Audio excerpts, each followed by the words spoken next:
केसरिया से मन जोगी हुआ रे, दिल झूमे देखो मतवारा हुआ रे, केसरिया से मन जोगी हुआ। हर पल मनाओ केसरी त्योहार। विमल, बोलो जुबान केसरी।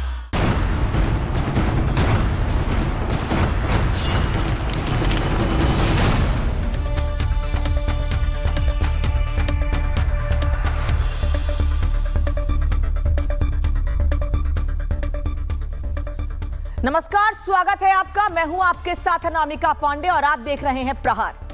आज प्रहार में सबसे पहले बात गीता संदेश की। पश्चिम बंगाल में विधानसभा चुनाव से पहले चुनावी जंग से ज्यादा माहौल धार्मिक जंग पर चरम पर है। ममता के पूर्व विधायक मुस्लिमों को रिझाने के लिए बाबरी मस्जिद की नींव रखने से पीछे नहीं हटे, तो वहीं सनातनियों ने पश्चिम बंगाल की ही धरती से ये बता दिया कि जब जब कोई बाबर जैसे आक्रांता का गुणगान करेगा, तब तब धर्म की रक्षा के लिए सनातनी एकजुट होकर ऐसा शंखनाद करेंगे जिसकी गूंज हर सनातन विरोधी के कानों तक गूंजेगी। प्रहार में आज बात करेंगे मिर्जापुर की उस खबर की जिसने हर किसी को सन्न कर दिया है। क्या दूसरे धर्म में शादी करने से इनकार करना या दूसरे धर्म को अपनाने से मना करना किसी की जिंदगी पर भारी पड़ सकता है? ऐसा इसलिए क्योंकि मिर्जापुर की एक हिंदू लड़की के साथ कुछ यही हुआ है। पहले सैफ ने लड़की से धर्म छिपाकर प्यार किया और जब लड़की को सच पता चला तो घर में घुसकर उसको ब्लेड से गोद दिया। अब लड़की कैसी है, कट्टर मानसिकता वाला सैफ कहां है, विस्तार से पूरी खबर आपको बताएंगे। और इसके अलावा बात करेंगे आपके फेवरेट टूरिस्ट डेस्टिनेशन गोवा की, क्योंकि खबर अगली वहीं से आ रही है, जहां एक नाइट क्लब ने 25 जिंदगियां खत्म कर दी हैं। इस नाइट क्लब में लोग रात करीब 12 बजे वीकेंड की मस्ती में डूबे थे कि अचानक एक ब्लास्ट ने सब कुछ तबाह कर दिया। आखिर किसकी लापरवाही से हुआ यह हादसा? क्या इस क्लब ने सुरक्षा मानकों का ध्यान रखा था? कब ऐसे जानलेवा क्लबों पर बड़ा एक्शन होगा? आज प्रहार में सवाल लापरवाह सिस्टम से होगा। लेकिन सबसे पहले बात करेंगे कोलकाता से सनातन के शंखनाद की।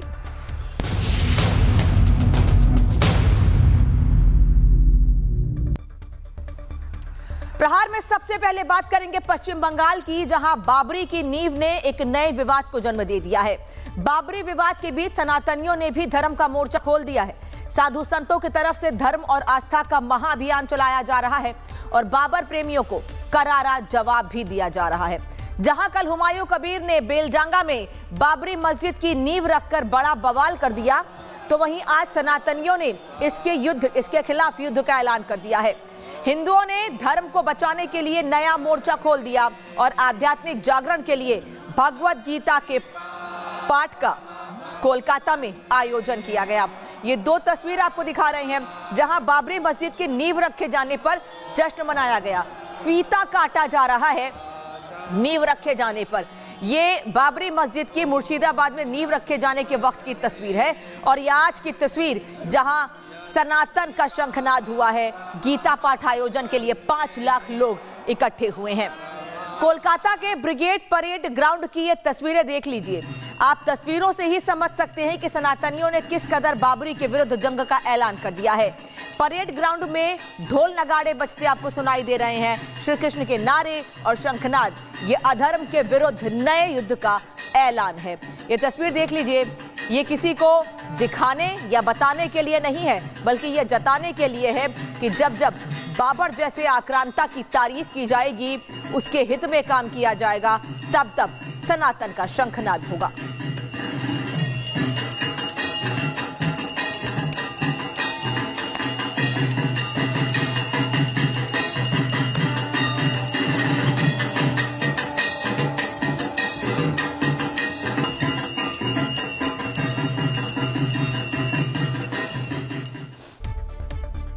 अब ये भव्य गीता का पाठ क्यों और किसकी तरफ से आयोजित किया गया, आपको ग्राफिक्स के जरिए बताते हैं। कोलकाता में सामूहिक गीता पाठ का आयोजन किया गया। सनातन संस्कृति सदन की तरफ से यह आयोजन किया गया था। गीता पाठ के लिए 2000 संतों को न्योता दिया गया। गीता पाठ में 5 लाख लोगों के जुटने की उम्मीद थी और उससे ज्यादा लोग जुटे। बाबरी मस्जिद शिलान्यास के विरोध में आयोजन किया गया था। सनातन धर्म की एकता और जागरूकता का संदेश देते हुए इसका आयोजन किया गया था और इसका मकसद सिर्फ और सिर्फ बाबर जैसे आक्रांता को समर्थन देने वाले पूर्व विधायक ममता बनर्जी के उसको नींद से जगाने का था और ये प्रयास आज सफल रहा। कोलकाता में बागेश्वर धाम के पीठाधीश्वर धीरेन्द्र कृष्ण शास्त्री ने मंत्रोच्चारण के साथ हुमायूं की बाबरी का जवाब दिया और युद्ध का शंखनाद किया, क्योंकि राष्ट्र से बड़ा कुछ भी नहीं है। अब बाबरी की ईंट से ईंट बजेगी, ये साफ कर दिया गया है इस मंच से। पंडित धीरेन्द्र कृष्ण शास्त्री, जिन्होंने 5 लाख लोगों के साथ आज गीता का पाठ किया, आप देख रहे हैं इस दौरान उनके पीछे हनुमानगढ़ी के महंत राजू दास मौजूद हैं और सिर्फ महंत राजू दास ही नहीं बल्कि बड़ी संख्या में साधु संत आज इस मंच पर मौजूद थे। तो अब आपको 4 तस्वीरें दिखाने जा रही हैं। ये तस्वीरें राम मंदिर के विरोध में बाबरी मस्जिद बनाए जाने के खिलाफ और सनातन के समर्थन में हुए उद्घोष की है। नई बाबरी की नींव रख तो दी गई है, उसके विरोध में हिंदू संगठनों ने राम मंदिर बनाने का दावा किया है। साथ ही संतों को एकजुट करके बाबरी के विरुद्ध जंग का ऐलान भी कर दिया गया है, जिसका शंखनाद धीरेन्द्र कृष्ण शास्त्री ने किया है।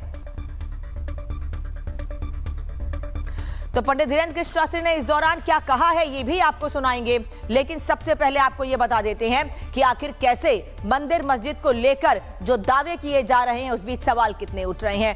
बंगाल कैसे विवाद की आग में झुलस रहा है ये आपको सुना देते हैं। तो मस्जिद बनाएंगे, मस्जिद को साथ साथ मेरा कोई इस्लामिक हॉस्पिटल भी बनाएगी, एक मेडिकल कॉलेज भी बनाएगी, वो दूसरा एक होटल कम रेस्तरां भी बनाएगी, पार्क भी बनाएगी, हेलीपैड भी बनाएगी। मेरा 300 करोड़ का प्रोजेक्ट है, वो 300 करोड़ में ये सब पूरा हो जाएगी। मुस्लिम आदमी को मैं बहुत बहुत सपोर्ट दे रहा है। भी डेमोक्रेटिक वे में इसको रखेगी और हम राम मंदिर भी बनाएंगे मुर्शिदाबाद में। आज भी छोटे से आयोजन करके हमने राम पूजा वहाँ पे हमारे लोगों ने किया। आगे आने वाले समय में भव्य तरीके से राम मंदिर का शिलान्यास। तो केंद्रीय मंत्री सुकांत मजूमदार ने पश्चिम बंगाल में राम मंदिर बनाने का ऐलान कर दिया है। वहीं हुमायूं कबीर भी बड़े बड़े दावे और ऐलान कर रहा है। हुमायूं कबीर ने कई बातें कही हैं। उसने यहां तक कहा है कि मेरा 300 करोड़ का बजट है। क्या दावे किए गए हैं हुमायूं कबीर से की ओर से आपको ग्राफिक्स के जरिए बताते हैं। हुमायूं कबीर का कहना है कि 2 महीने में बाबरी का निर्माण शुरू हो जाएगा। 300 करोड़ का ये प्रोजेक्ट है, 80 करोड़ एक बिजनेसमैन देगा। 2026 के चुनाव में मैदान में उतरेंगे, अपनी पार्टी बनाकर उतरेंगे। 135 सीटों पर चुनाव लड़ने के संकेत दिए हैं। 90 मुस्लिम विधायक बनाएंगे। 22 दिसंबर को नई पार्टी का ऐलान करेंगे। टीएमसी से बाहर होने के बाद हुमायूं कबीर ने नई पार्टी बनाने का ऐलान किया है, जिसके नाम का ऐलान भी, जिसके अस्तित्व में आने की बात 22 दिसंबर से कही जा रही है। बता दें आपको कि अगले साल पश्चिम बंगाल में विधानसभा चुनाव है और उसके पहले मुस्लिम वोटों के तुष्टीकरण की सियासत चरम पर है। कोलकाता में सनातन का जो समागम देखने को मिल रहा है वो अद्भुत है। ये सनातनियों में अलख जगाने का काम कर रहा है। महिलाओं ने भी बढ़ चढ़कर इसमें हिस्सा लिया, ढोल बजाए और नई बाबरी का विरोध किया है। बढ़ चढ़कर महिलाएं भी इस आयोजन में पहुंची। ढोल नगाड़े बजाकर आज ऐलान कर दिया गया है कि जहां मस्जिद बनेगी वहीं राम मंदिर का निर्माण भी किया जाएगा। बीजेपी के नेता सुकांत मजूमदार कह रहे हैं कि राम मंदिर बनेगा और बनकर रहेगा, कोई उसे रोक नहीं सकता है। गीता पाठ के भव्य आयोजन के लिए साधु संत रथ पर सवार दिखे। उनके हाथ में भगवत गीता दिखी। ये भगवत गीता अधर्म पर धर्म की जीत का प्रतीक है और यही सनातनियों को धर्म और राष्ट्र के प्रति लड़ने की ताकत देती है।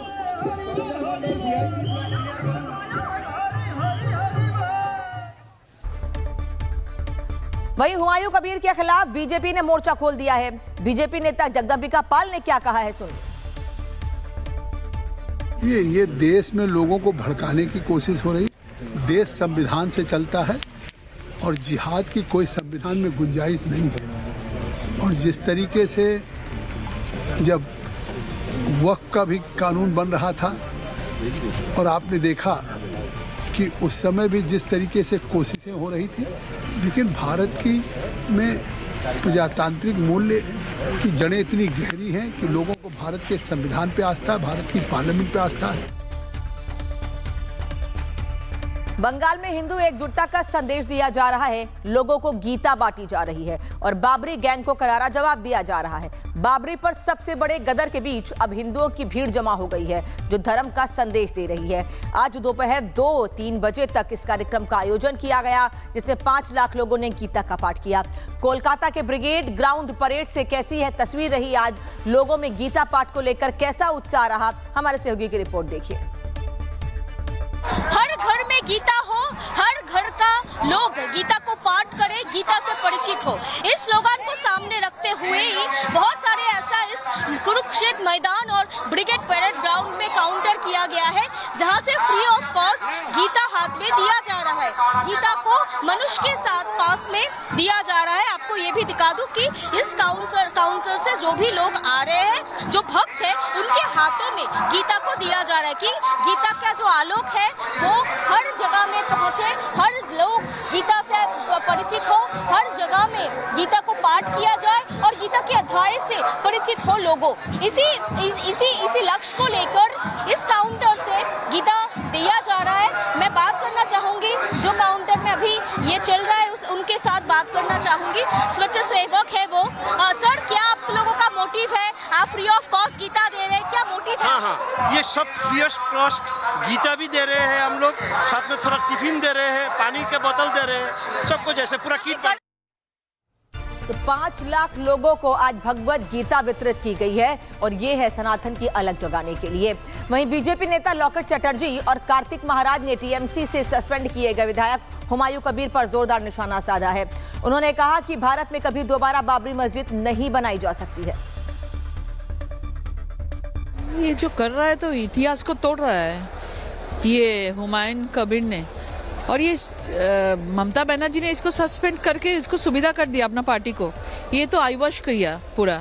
एक्चुअली ये लोग पूरा मुसलमान वोटों को एक साथ कर रहा है और दिखा रहा है कि पश्चिम बंगाल में कितना जोर है, और खुद बोल रहा है कि पूरा भारत में 40 कोटी है तो करोड़ है तो बंगाल में 4 करोड़ मुसलमान हैं, ऐसा बोल रहा है।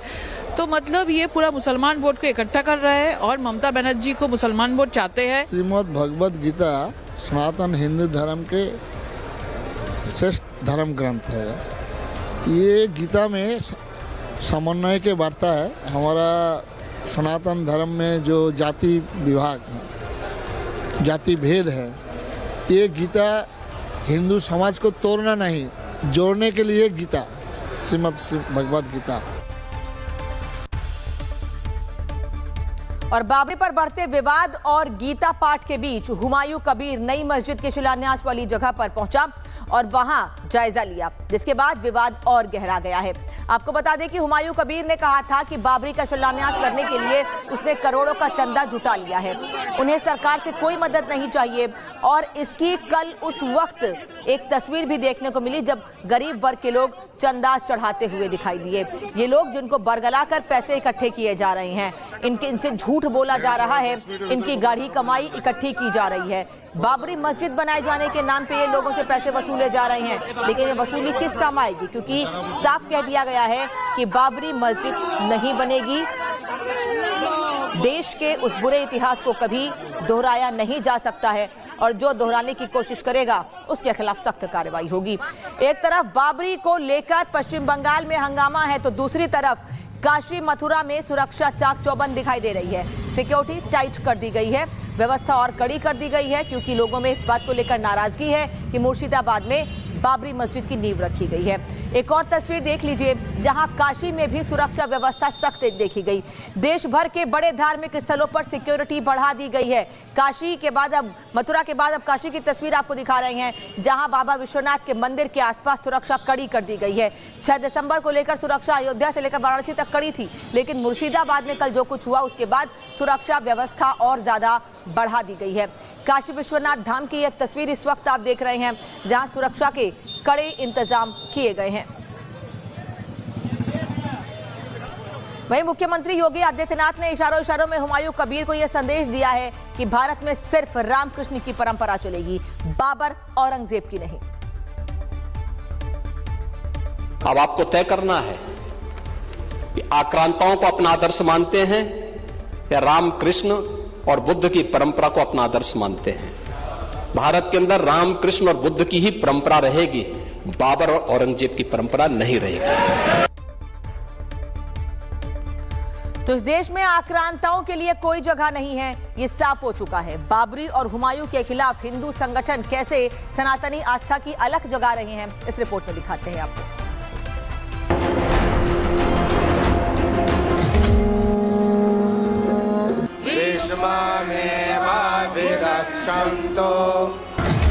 ये शंख की धुन नहीं, ये अधर्म के खिलाफ जंग का ऐलान है।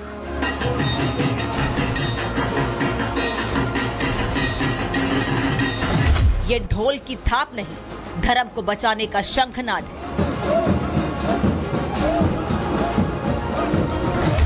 मुर्शिदाबाद में नई बाबरी की नींव रखकर हुमायूं कबीर ने एक ऐसे विवाद को जन्म दिया है जिस पर संग्राम तेज हो गया है और उसकी झलक कोलकाता के परेड मैदान में देखने को मिली।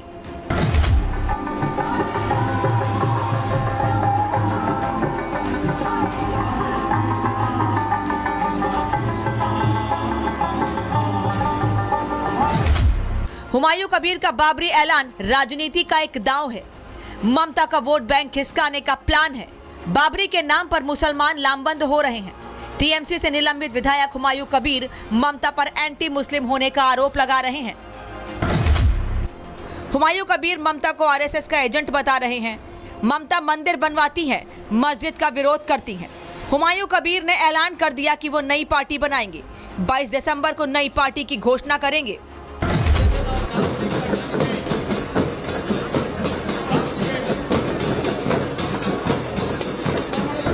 एक तरफ हुमायूं कबीर ममता को बागी तेवर दिखा रहे हैं, दूसरी तरफ हिंदू संगठनों ने बाबरी के खिलाफ जंग छेड़ दी है। नई बाबरी के खिलाफ कोलकाता के इस ग्राउंड में भारी संख्या में साधु संत मौजूद हैं। हिंदू संगठन के लोग जमा हैं और एक ही संदेश है, राष्ट्र और धर्म से बड़ा कुछ भी नहीं है। पूरे संतों का महाकुंभ लगा है।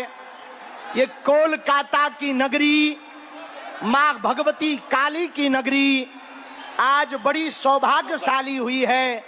लाखों लोगों के साथ जब गीता पाठ का गूंज, गीता पाठ का श्लोक गुंजायमान हो रहा था, तब लग रहा था मानो हिंदू जग गया हो, दुंदुभी बज गई हो और शंखनाद हो गया हो।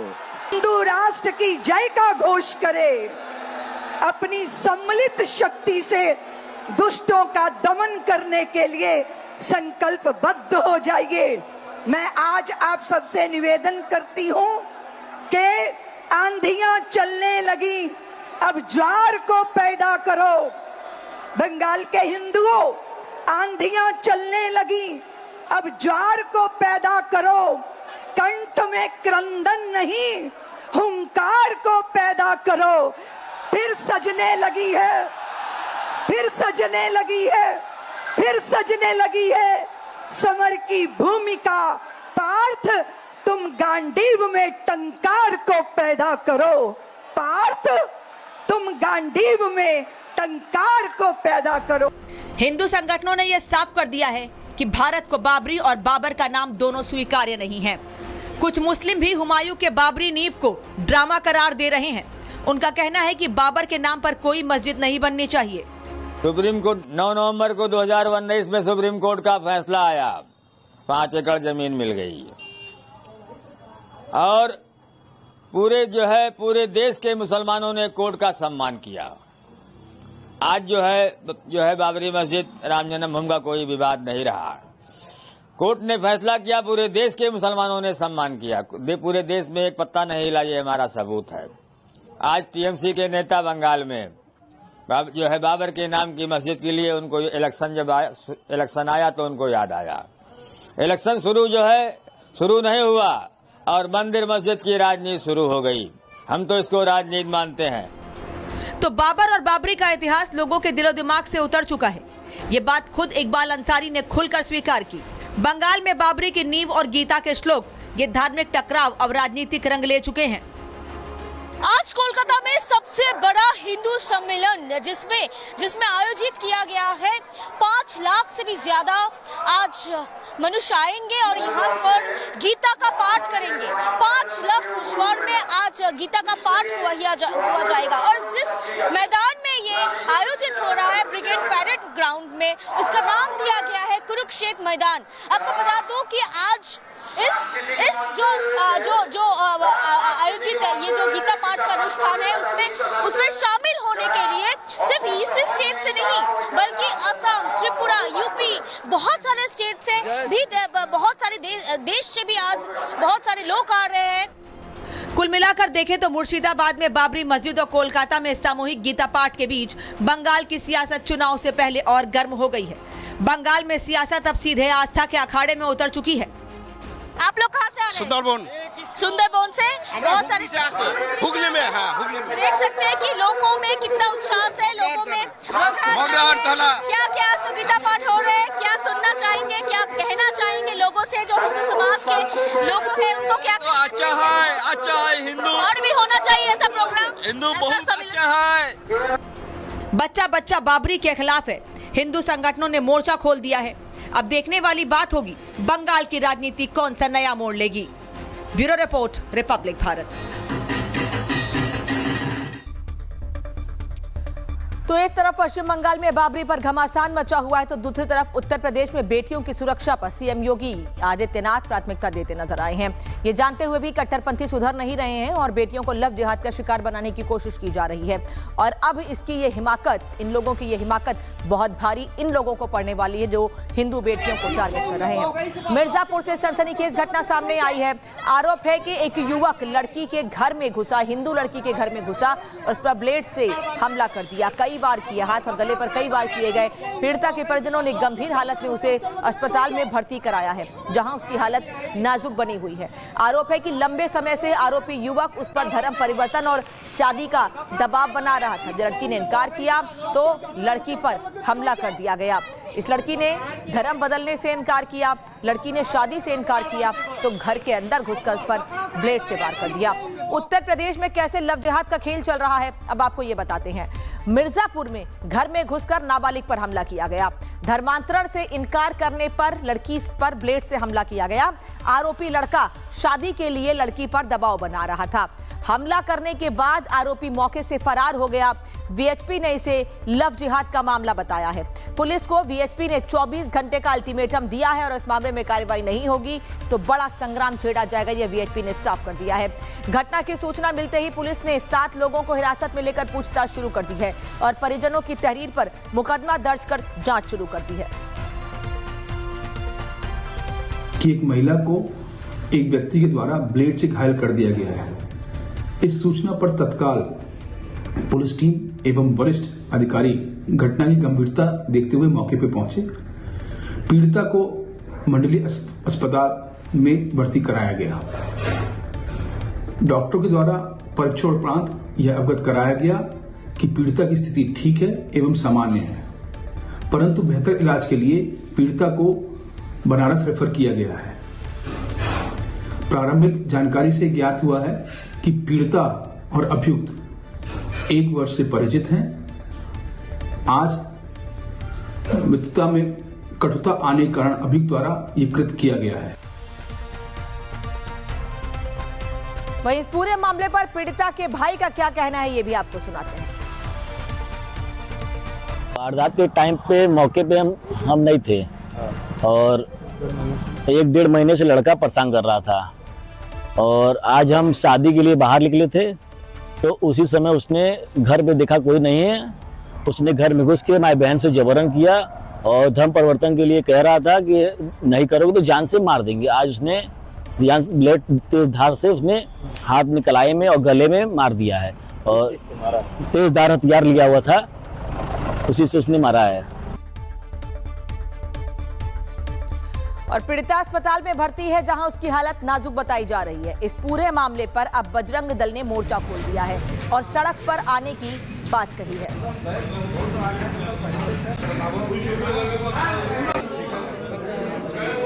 सीओ साहब थे, विधायक जी थे। सीओ साहब ने बोला कि 6 बजे तक शाम तक हम लोगों ने उसको अरेस्ट कर लेंगे।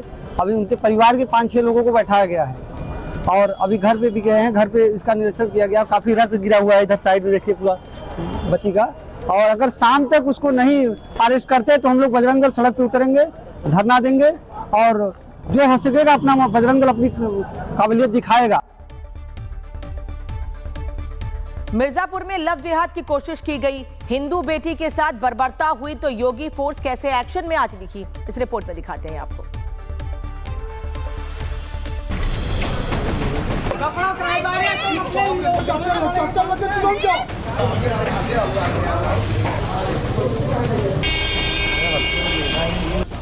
वो चीखती रही, चिल्लाती रही, आरोपी से छोड़ने की मिन्नतें करती रही, लेकिन कट्टरपंथी को तरस नहीं आई और वो हमला करता रहा। वो रहम की भीख मांगती रही, लेकिन ये जल्लाद ब्लेड से वार पर वार करता रहा। तस्वीरें मिर्जापुर की हैं, जहां लड़की ने धर्म बदलने से मना क्या किया, आरोपी ने उसका गला रेत दिया। दरवाजे पर आकर लड़की बचाने की गुहार लगाने लगी, आरोपी फरार हो गया। दरवाजे पर बेबस बेसहारा खड़ी इस हिंदू लड़की पर मोहम्मद सैफ नाम के जल्लाद ने हमला किया है। गले पर वार किया, हाथ की नसों को ब्लेड से काट दिया गया, वो भी सिर्फ इसलिए कि लड़की ने शादी से मना कर दिया, दूसरा धर्म मानने से इनकार कर दिया। आरोपी मौके से फरार हो गया। अचानक मोहल्ले में अफरा तफरी मच गई जब एक युवती लहूलुहान हालत में बाहर निकलकर मदद की गुहार लगाने लगी। उसको खून से लथपथ देखकर आसपास के लोग तुरंत उसके परिजनों को सूचना देने दौड़े। परिवार के लोग मौके पर पहुंचे और उसे तत्काल जिला मंडलीय अस्पताल ले गए।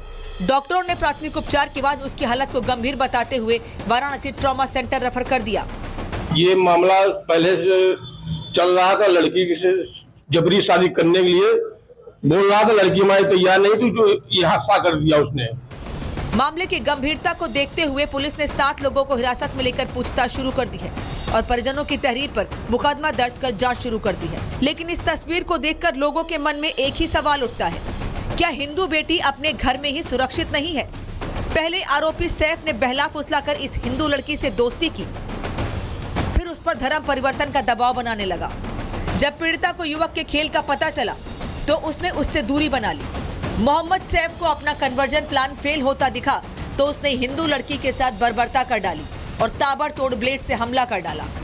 ब्लेड तेज धार से उसने हाथ में, कलाई में और गले में मार दिया है और तेज धार हथियार लिया हुआ था, उसी से उसने मारा है। तो क्या मामला था, क्यों ऐसा किया उसने? वो जबरी बहन को हमारे परेशान कर रहा है कि आप धर्म परिवर्तन करो, हमसे निकाह करो, शादी करने के लिए कर रहा है। पीड़ित परिवार के मुताबिक कट्टरपंथी उसे कई दिनों से परेशान कर रहा था और घर में अकेला पाकर उस पर हमला कर दिया। ऐसे में कट्टरपंथियों को सीएम योगी की यह चेतावनी जरूर सुननी चाहिए। बेटी और व्यापारी की सुरक्षा में खतरा पैदा करेगा तो कानून का डंडा उसको ऐसे चपेटे में लेगा जैसे कि उसने कभी सोचा भी नहीं होगा, और आने वाले समय में उसकी 7 पीढ़ियां याद करेंगी कि कानून के साथ खिलवाड़ करने और किसी गरीब को परेशान करने की कीमत क्या होती है। आरोपी ने बेटी की जिंदगी से खिलवाड़ किया है, उस पर जानलेवा वार किया है और यही वजह है कि योगी फोर्स फुल एक्शन मोड में है और आरोपी की तलाश में जुटी है। आरोपी की गिरफ्तारी के लिए योगी सरकार ने 4 टीमें गठित की हैं। योगी फोर्स ना तो आरोपी को छोड़ेगी और ना ही उसे पनाह देने वालों को बख्शेगी। Bureau report, Republic Bharat. तो उत्तर प्रदेश में जो कुछ हुआ उसने सभी के होश उड़ा दिए हैं, लेकिन अगली खबर जो आपको बताने वाली हूं वो भी डराने वाली है, क्योंकि अगर आप भी गोवा में छुट्टी बिताने या पार्टी करने जाते हैं तो जरा सावधान हो जाइए, क्योंकि आपका ये शौक आपके लिए जानलेवा साबित हो सकता है। और हम आपको एक ऐसी खबर दिखाने वाले हैं जिसे देखकर आप पार्टी करने का शौक ही भूल जाएंगे, क्योंकि यह खबर गोवा के एक नाइट क्लब की है जहां छोटी सी लापरवाही ने कई लोगों की जान ले ली है। गोवा के अरपोरा इलाके में नाइट क्लब में वीकेंड पार्टी चल रही थी। डांस कलाकार अपनी परफॉर्मेंस दे रहे थे, माहौल संगीतमय था, लोग मधुमस्त थे। तभी अचानक से क्लब में आग की लपटें दिखाई दी। आग की लपटें देखकर डांस प्रोग्राम बंद हो गया और कुछ कलाकार आग बुझाने की कोशिश में लग गए, लेकिन आग धीरे धीरे बढ़ती चली गई। देखिए कैसे डांस कार्यक्रम के दौरान अचानक आग लगी और पूरे क्लब को अपनी आगोश में ले लिया।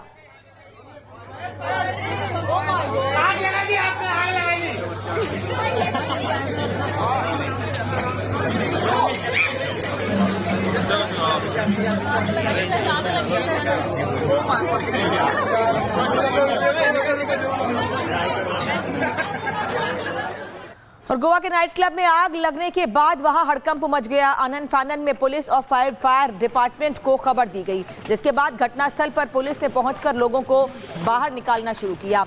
तस्वीरों में आप देख सकते हैं कि कुछ पुलिसकर्मी क्लब से घायलों को लेकर एम्बुलेंस की तरफ भाग रहे हैं, जिससे उनकी जान बचाई जा सके। रात में ये पार्टी का माहौल किस तरह से लोगों की जीवन पर भारी पड़ गया, ये आप गोवा के अरपोरा इलाके से देख रहे हैं, जहां एक नाइट क्लब में आग लगी और उसके बाद 25 लोगों की मौत हो गई। गोवा के नाइट क्लब में लगी आग ने कई घरों की रोशनी बुझा दी है। इस हादसे के बाद सरकार और प्रशासन की नींद टूटी है। गोवा के अरपोरा इलाके में नाइट क्लब में आग लगी है। बता दें आपको कि किचन का सिलेंडर फटने की वजह से आग भड़क गई। हादसे में 25 लोगों की मौत हो गई, करीब 6 लोग झुलस गए हैं। मृतकों में 4 टूरिस्ट हैं, 14 स्टाफ है, जबकि 7 लोगों की पहचान अभी तक नहीं हो पाई है, क्योंकि वो काफी जल चुके हैं। क्लब में ज्यादातर मौतें दम घुटने की वजह से बताई जा रही हैं। क्लब में फायर सेफ्टी नियमों का उल्लंघन हुआ है। क्लब के अंदर आने और जाने का रास्ता सिर्फ एक था। क्लब का मैनेजर गिरफ्तार कर लिया गया है, लेकिन मालिक अभी भी फरार है। और एक तस्वीर आपको हम दिखाने जा रहे हैं, जिसे देखकर आप समझ सकते हैं कि क्लब में आग के बाद वहां सुरक्षा तो बढ़ा दी गई है। क्लब के बाहर फोर्स तैनात कर दी गई है। पुलिस और प्रशासन की कोशिश है कि ज्यादा से ज्यादा घायलों को अस्पताल पहुंचाया जाए, लेकिन अगर सुरक्षा के इंतजाम पहले होते तो यह हादसा नहीं होता। समय पर लोगों को इलाज के लिए अस्पताल जरूर पहुंचाया गया है, लेकिन इस बड़ी लापरवाही के लिए जिम्मेदार कौन है, इस पर कोई कुछ नहीं बोल रहा है। और अब सवाल यह है कि क्या गोवा में सभी नाइट क्लब की जांच होगी कि वहां सुरक्षा मानकों का ध्यान रखा जाता है या नहीं। यहाँ पे अरपोरा के अंदर में एक रेस्टोरेंट कम क्लब है। वहाँ पे 12:04 पे पुलिस कंट्रोल रूम में इंफॉर्मेशन आई कि वहाँ कोई फायर इंसिडेंट हुआ है, और वहाँ इमीडिएटली पुलिस और फायर ब्रिगेड और एम्बुलेंस वगैरह सब उन्हें रश किया उधर। तो अब फायर तो अंडर कंट्रोल है और वहाँ से डेड बॉडीज सारी निकाली गई हैं। तो उसमें टोटल जो डेथ काउंट है उसमें 23 है।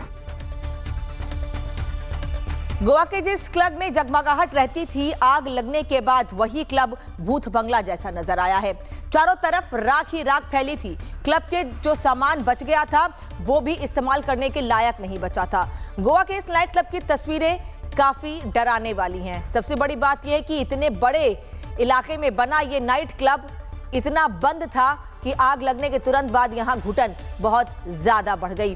गोवा के इस नाइट क्लब में अग्निकांड के बाद से अफसरों का यहां आना जाना लगा हुआ है। फॉरेंसिक टीम ने क्लब के अंदर जाकर इस घटना के सबूत जुटाए हैं। तस्वीरों में आप देख सकते हैं कि फॉरेंसिक टीम के अफसर और क्लब कर्मचारी क्लब के अंदर जा रहे हैं और पूरे मामले की जांच की जा रही है। लेकिन सबसे बड़ी बात यही है कि अंदर कुछ बचा ही नहीं है। आग इतनी ज्यादा थी कि वहां सामान बच ही नहीं पाया है। जांच किस तरह से की जाएगी। गोवा के नाइट क्लब में इतनी बड़ी घटना की जानकारी मिलते ही मुख्यमंत्री प्रमोद सावंत तुरंत एक्टिव हो गए। इस दौरान सीएम सावंत ने स्थानीय विधायक के साथ घटनास्थल का दौरा किया। सीएम सावंत ने इस घटना की जांच की मजिस्ट्रियल जांच के आदेश दिए हैं। सीएम ने घटना में जान गंवाने वालों के लिए दुख जताया है। तस्वीरों में आप देख सकते हैं कि सीएम प्रमोद सावंत घटनास्थल पर पहुंचकर हालात की जानकारी ले रहे हैं। ये दुखद दिन है कि गोवा के टूरिज्म हिस्ट्री में पहली बार इस तरह के जो अरपोरा में लगे आग की दुर्घटना बहुत बड़ी दुर्घटना है। 25 लोगों की डेथ इसमें हो गई है। अप्रॉक्सीमेटली रात को 12 बजे इंसिडेंस हुआ। मैं खुद घटनास्थल पर रात को 1:30-2 बजे मैं पहुंचा। मैंने जाने के बाद मैंने वहाँ पे पूरी मेरे साथ में हमारे लोकल एमएलए माइकल लोबो वो भी थे, डीजीपी से लेके बाकी सभी पुलिस अधिकारी, फायर कलेक्टर्स, डिप्टी कलेक्टर्स, ये भी लोग वहाँ पे मौजूद थे। गोवा अग्निकांड की खबर पर पीएम मोदी ने दुख जताते हुए राज्य सरकार को हर संभव मदद का भरोसा दिया है। पीएम मोदी ने सोशल मीडिया पर पोस्ट कर लिखा कि गोवा के अरपोरा में आग लगने की घटना बहुत दुखद है। मेरी संवेदनाएं उन सभी लोगों के साथ हैं जिन्होंने अपने प्रियजनों को खो दिया है। घायल लोग जल्द से जल्द ठीक हो जाएं। गोवा के सीएम डॉक्टर प्रमोद सावंत जी से स्थिति के बारे में बात की है। राज्य सरकार प्रभावित लोगों को हर संभव मदद दे रही है। वहीं गोवा अग्निकांड की खबर पर राष्ट्रपति द्रौपदी मुर्मू ने भी दुख जताया है और इस दौरान उन्होंने भी सोशल मीडिया पर पोस्ट करके लिखा है, दुख जताते हुए कि नॉर्थ गोवा जिले में आग लगने की दुखद घटना से बहुत दुख हुआ है, जिसमें कई कीमती जानें गई हैं। दुखी परिवारों के प्रति मेरी गहरी संवेदना है। इस मुश्किल समय में उन्हें हिम्मत मिले। मैं घायलों के जल्दी ठीक होने की प्रार्थना करती हूं। तो बता दें आपको कि प्रधानमंत्री नरेंद्र मोदी और राष्ट्रपति द्रौपदी मुर्मू ने इस घटना की जानकारी मिलने के बाद एक तरफ दुख जताया है, तो वहीं दूसरी ओर जो आसपास के लोग हैं उनके लिए भी शायद पहली बार ऐसा हुआ है कि किसी नाइट क्लब में इस तरह से आग लगी है। घटना के बाद क्या हुआ, आग लगने के दौरान कैसी स्थिति थी, आसपास के लोगों की बात सुनिए। जिसे उधर दिखाई दिया ना, वो आग जैसे ऊपर लो दिखाई दे रहा है, तो ऐसे मालूम पड़ा कि आग लगा। क्या आवाज, ऐसा कुछ आवाज आया जैसे टायर गाड़ी का बोलता है ना, उससे आवाज आया, जैसे सिलेंडर ब्लास्ट हुआ है, मालूम पड़ा वो। फिर ऐसा आवाज आ रहा था? हाँ, ऐसे आवाज आया वो। दोनों तो इसको देखने के लिए आया ना। क्या हुआ? वो होटल में रहता था ना। रात को इंसिडेंट हुआ उसमें? हाँ, रात को ही है या मर गए? दोनों मर गया। क्या 3 मरा। होटल में किचन में काम करता था ये लोग। उस होटल में? हाँ। गोवा के नाइट क्लब में सेफ्टी नियमों की अनदेखी पर कांग्रेस और आम आदमी पार्टी ने सवाल उठाए हैं। इन दोनों दलों ने इस घटना के लिए सरकार को कटघरे में खड़ा किया है। घड़ी घड़ी कहता हूं कि ये बड़ी लापरवाही है सरकार की, बड़ी यानी एकदम बड़ी लापरवाही है सरकार की कि सरकार के कंट्रोल में कुछ भी नहीं है। कालमगुट में क्लब चल रहे, आरपोरा में क्लब चल रहे, बागा में क्लब चल रहे, हर जगह पे क्लब चल रहे, जबकि इन लोगों को किसी को परमिशन नहीं है। बहुत दुखद है। अगर 20 लोगों का दम घुटने से मौत हो रही है तो इसका मतलब आपने कोई इंतजामात नहीं हुए थे वहां पर, और बहुत ज्यादा। तो वहीं गोवा के अरपोरा इलाके में बीती रात एक नाइट क्लब में सिलेंडर ब्लास्ट होने से हड़कंप मच गया। गोवा पुलिस ने क्लब के मैनेजर को तो गिरफ्तार कर लिया है, लेकिन क्लब का मालिक अभी भी फरार है, जिसकी तलाश की जा रही है। मुख्यमंत्री प्रमोद सावंत खुद इस हादसे पर नजर बनाए हुए हैं, लेकिन अहम सवाल यही है कि हादसे में जान गंवाने वालों की मौतों का जिम्मेदार कौन है।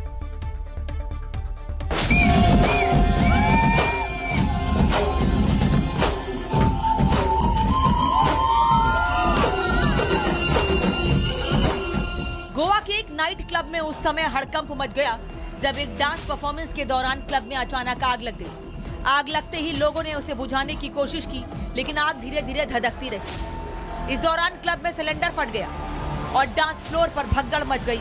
देखते ही देखते नाइट क्लब में चल रहा जश्न का माहौल मातम में बदल गया।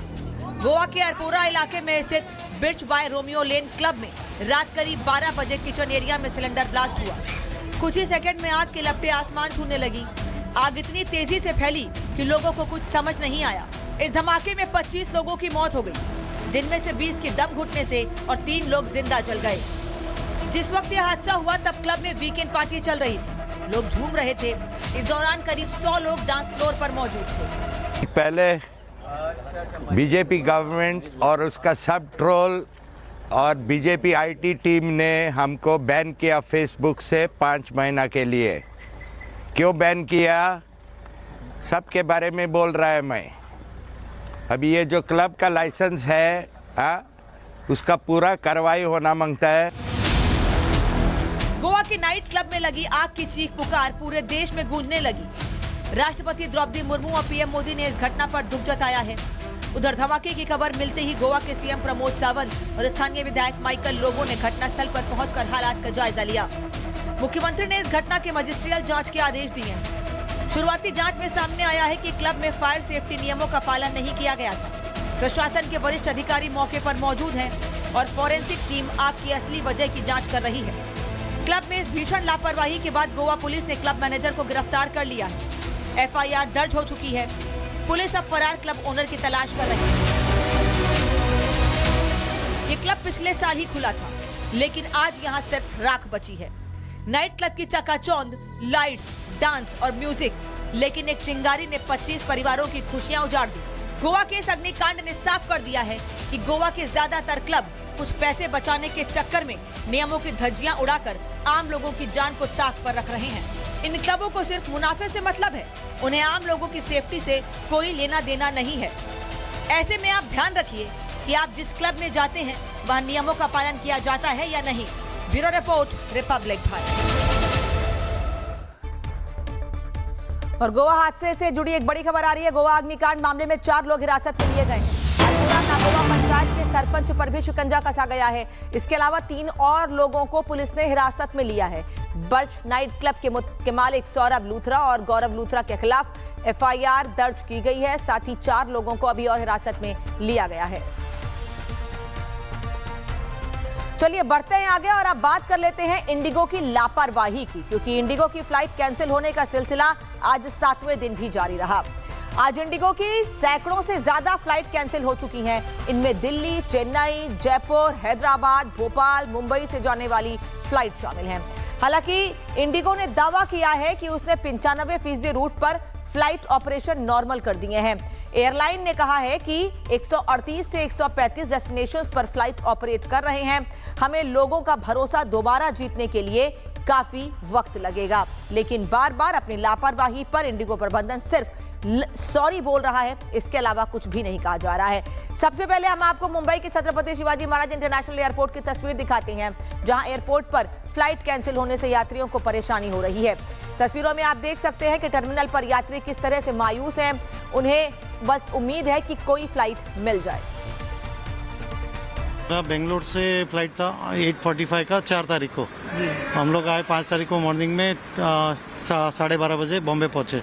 वहां से 10 बजे स्टार्ट हुआ, 12:30 1 बजे यहाँ पे पहुंच गए थे, लेकिन बैगेज नहीं आए हमारे, हम लोग आ गए थे। और अब हम आपको जयपुर एयरपोर्ट की तस्वीर दिखाते हैं, जहां से इंडिगो की फ्लाइटें कैंसिल होने से यात्रियों की दिक्कत और ज्यादा बढ़ गई है। ये तस्वीर देखिए कि किस तरह से लोग परेशान हैं। अभी भी आज 7 दिन हो गए हैं। भले ही इंडिगो की ओर से कहा जा रहा हो कि समस्या सॉल्व कर ली गई है, लेकिन कहीं सोल्यूशन नहीं दिख रहा है। तो इनका कोई मैसेज भी नहीं आया, ना कॉल आया। रात को शायद जब मैं सो गया था कि मतलब मैंने पूरा पैकिंग कर लिया, रात के 1 बजे मेरे पास मैसेज आया था। मैंने सुबह देखा ना तब, तो मैं सोचा यहाँ अल्टरनेटिव फ्लाइट मिल जाएगी मेरे को। यहाँ आया तो मतलब आज जितनी भी फ्लाइट थी कोलकाता के लिए सारी कैंसिल। तो इंडिगो की फ्लाइट कैंसिल होने से यात्रियों में हड़कंप मचा हुआ है। आइए आपको दिखाते हैं कि आज कितनी फ्लाइट कैंसिल हुई है और लोगों को कैसे परेशानी का सामना करना पड़ा है। इंडिगो की कैंसिल फ्लाइट होने से यात्रियों की परेशानी बढ़ी है। इंडिगो की आज 600 से 650 से ज्यादा फ्लाइट कैंसिल हुई हैं। दिल्ली, चेन्नई और जयपुर रूट की फ्लाइटें कैंसिल हुई हैं। हैदराबाद, भोपाल और मुंबई की भी उड़ानें रद्द कर दी गई हैं। उड़ानें रद्द होने से यात्रियों में काफी आक्रोश रहा। इंडिगो कर्मचारी यात्रियों से कोई सहयोग नहीं कर रहे हैं और इंडिगो ने शुक्रवार को 1600 फ्लाइटें कैंसिल की थी। शनिवार को इंडिगो की 800 के करीब फ्लाइट कैंसिल हुई थी, लेकिन फिर भी प्रबंधन की ओर से कुछ नहीं कहा जा रहा है। आइए अब बड़े शहरों की लिस्ट आपको दिखाते हैं कि कहां कितनी फ्लाइट कैंसिल हुई हैं। मुंबई में 112 फ्लाइट कैंसिल हुई हैं, जबकि मुंबई के अलावा हैदराबाद की बात करें तो हैदराबाद में 115 फ्लाइट कैंसिल हुई हैं। आज की बात कर रहे हैं। चेन्नई में 38 फ्लाइट आज कैंसिल हुई हैं, जबकि अहमदाबाद में 32 के करीब फ्लाइट आज कैंसिल हुई हैं। साथ ही पुणे में 25 फ्लाइट कैंसिल होने की जानकारी आज की मिल रही है। आज 7वें दिन स्थिति सुधरने की बात कही जा रही है, लेकिन हालात कैसे हैं ये आप देख रहे हैं। इंडिगो की फ्लाइट रद्द होने से आज अहमदाबाद एयरपोर्ट पर भी यात्री काफी परेशान दिखे। हैरानी की बात तो यह है कि इंडिगो के कर्मचारी यात्रियों के साथ ठीक से कोऑर्डिनेट तक नहीं कर रहे हैं। ऐसे में ये यात्री खुद को बेसहारा महसूस कर रहे हैं। ये तस्वीर देख लीजिए कि कैसे तमाम एयरपोर्ट के बाहर लोगों की भीड़ अभी भी है, लेकिन कोई ध्यान नहीं दे रहा है। कल रात को आए हम लोग सऊदी से, बहुत सारा बंदा एक साथ आए, तो उधर से हम लोग का फ्लाइट था जद्दा से अहमदाबाद, अहमदाबाद से कोलकाता। तो जिस टाइम हम लोग जद्दा एयरपोर्ट में आए बोर्डिंग कराने के लिए, उस टाइम बोल रहे हैं अहमदाबाद से जो कोलकाता जाना है वो फ्लाइट कैंसिल है। बट यहाँ आने के बाद पता चलता है कि वो फ्लाइट कैंसिल है। जब मैंने बोला तो फिर दूसरा फ्लाइट उन्होंने दिया, लेकिन उसका भी 3:50 का है, फिर आगे का गारंटी नहीं है कि वो भी जाएगा या नहीं जाएगा। इंडिगो संकट को देखते हुए केंद्र सरकार ने अब सख्त रुख अपनाया है। केंद्र सरकार ने इंडिगो को नोटिस जारी कर 24 घंटे में जवाब मांगा है और कई निर्देश दिए हैं। इंडिगो संकट पर केंद्र सरकार की सख्ती बढ़ी है। यात्रियों को आज रात 8 बजे तक रिफंड करने के आदेश दिए गए हैं। कैंसिल या रुकी फ्लाइट के लिए पूरा रिफंड किया जाए। 48 घंटे में पैसेंजर के बैगेज की डिलीवरी के भी आदेश दिए गए हैं। सरकार ने इंडिगो के सीईओ से 24 घंटे में जवाब मांगा है। सरकार ने पूछा है कि एयरलाइन पर एक्शन क्यों ना किया जाए, साथ ही नए नियमों के तहत सही व्यवस्था क्यों नहीं की गई, यात्रियों को इतनी परेशानी क्यों होने दी गई, पैसेंजर्स तक सही जानकारी और सुविधा क्यों नहीं पहुंचाई गई। साथ ही सवाल यह भी कि इंडिगो के सीईओ पीटर से 24 घंटे के अंदर जवाब मांगा गया है और क्या जवाब मिलेगा, ये सबसे बड़ा सवाल है। बिहार की राजधानी पटना एयरपोर्ट पर भी इंडिगो की फ्लाइट कैंसिल होने से यात्रियों की परेशानी बढ़ती दिखी। एयरपोर्ट पर यात्री परेशान नजर आए, ये तस्वीर देख लीजिए। हर एयरपोर्ट पर लगभग एक सी ही तस्वीर रही। आप कहीं का ट्रिप किए हो, होटल्स बुक किए हो, तो वो तो नहीं कर रहे हैं ना रीशेड्यूल, तो क्या फायदा। मान लो जो हमारा 4 का था 10 का रिटर्निंग था, आज 7 तारीख को गई, 4 की बुकिंग गई, 5 की बुकिंग गई, 6 की बुकिंग गई, 7 की बुकिंग गई, 4 दिन की बुकिंग गई। हर दिन का दो कमरा बुक है हम लोग का। हमारे पेरेंट्स भी जा रहे थे। कितना मतलब लाखों का लॉस ऑलरेडी हो। और यहां रुक रहे हैं एक छोटे से ब्रेक के लिए, लेकिन ब्रेक के बाद भी खबरें जारी हैं।